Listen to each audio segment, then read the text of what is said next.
नमस्कार दोस्तों। भाजपा का नारा है सबका साथ सबका विकास, लेकिन शायद पश्चिम बंगाल में यह नारा बदल चुका है।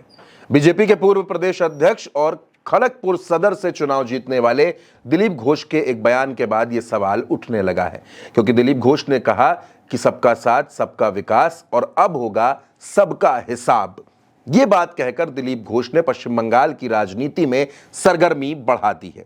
दरअसल दोस्तों, जब से पश्चिम बंगाल में नतीजे आए हैं तब से आप वो तस्वीरें देख रहे हैं, कोलकाता की तस्वीरें हों या फिर बारानगर की तस्वीरें हों, पश्चिम बंगाल के अलग अलग इलाकों में टीएमसी के दफ्तरों पर हमले हुए हैं। टीएमसी का आरोप है कि बीजेपी ही ये हमले करवा रही है। अलग अलग जगहों पर आगजनी की तस्वीरें, बुलडोजर एक्शन की तस्वीरें सामने आई हैं, जिनकी तमाम तस्वीरें आप पहले भी देख चुके हैं और वो लगातार देखने को मिल रही हैं। लेकिन ऐसे में बीजेपी के पूर्व प्रदेश अध्यक्ष दिलीप घोष का यह बयान बहुत से सवाल खड़े करता है।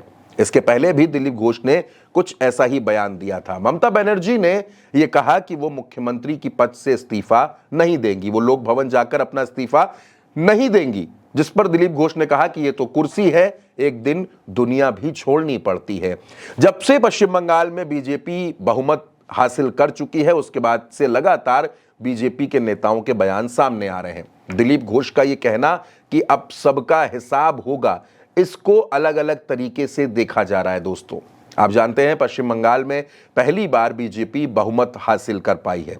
2021 में बीजेपी को 77 सीटें मिली थी। दिलीप घोष 2015 से 2021 तक पश्चिम बंगाल में बीजेपी के प्रदेश अध्यक्ष रह चुके हैं, संघ के बैकग्राउंड से आते हैं, संघ के करीबी लोगों में इनका नाम शुमार होता है और आज की तारीख में मुख्यमंत्री की रेस में भी दिलीप घोष का नाम है। ऐसे में वो ये बयान दे रहे हैं कि अब सबका हिसाब होगा। इस पर भी बहुत से लोगों को आपत्ति है।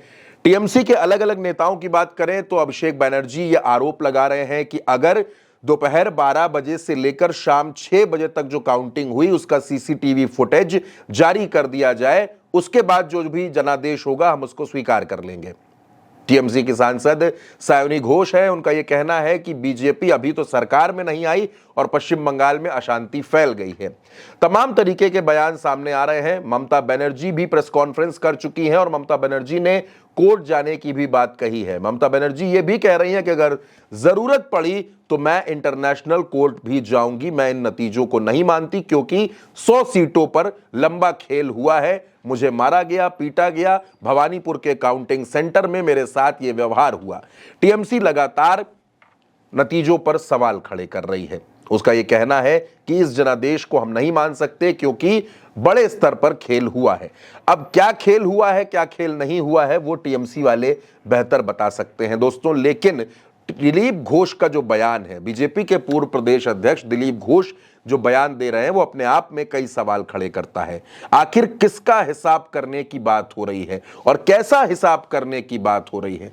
वो बीजेपी जो सबका साथ सबका विकास सबका विश्वास, इन तमाम बातों को कहती है, आखिर दिलीप घोष सबका हिसाब करने की बात क्यों कह रहे हैं? किस तरीके का हिसाब होने वाला है? क्या बदले की भावना में यह बयान दिया गया है? अब इस पर आप क्या सोचते हैं, आपका क्या कहना है? आप अपनी बात उल्टा चश्मा यूसी के कमेंट बॉक्स में जरूर लिखिएगा। चैनल को सब्सक्राइब कीजिएगा। नमस्कार।